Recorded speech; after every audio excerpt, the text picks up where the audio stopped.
Women, today I want to talk about a very important topic, that having a thankful heart leads to true joy. There's something mysterious that goes on with thankfulness and true joy. And for most of us as women, this is an area we struggle. Whether it's our body image or our self-worth, a lot of us probably would not define our lives and say that it's marked by true joy. Now, I want to bring you to a word, Eucharisteo, which is the Greek word for giving thanks. And this whole idea that Eucharisteo at its root is charis, which means grace. Another word for grace is gift. And a derivative of Eucharisteo, meaning another word that comes out of Eucharisteo, is chara, which means joy. So there's this tie of three very important words that play together in this one word, Eucharisteo, which is giving thanks, grace, and joy.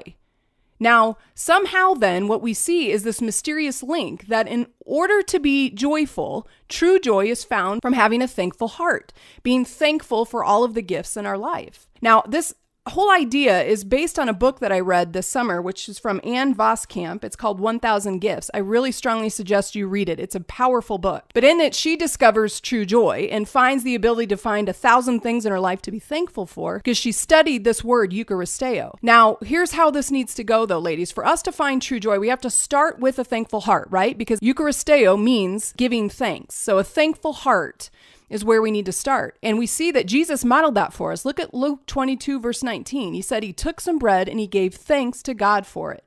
You go on to read that verse, you realize that was at the Last Supper.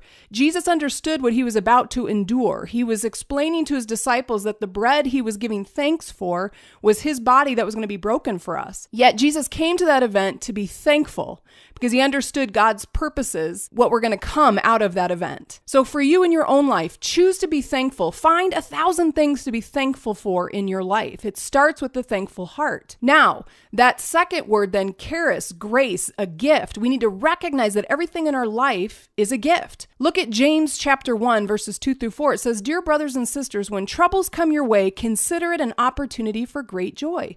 For you know that when your faith is tested, your endurance has a chance to grow. So let it grow, and when your endurance is fully developed, you'll be perfect and complete, needing nothing." See, we need to recognize that everything in our life is a gift, which obviously starts with salvation, that what Jesus did in breaking his body for us and spilling his blood was to give us eternal life. But then to recognize that everything that happens in our life, to see it as a gift, even the troubles, even the trials, that if you can look at those and say, even though those aren't fun to go through, I can be thankful for the gift of what God's teaching me through that event, through that trial, because it creates in us endurance and it creates in us maturity.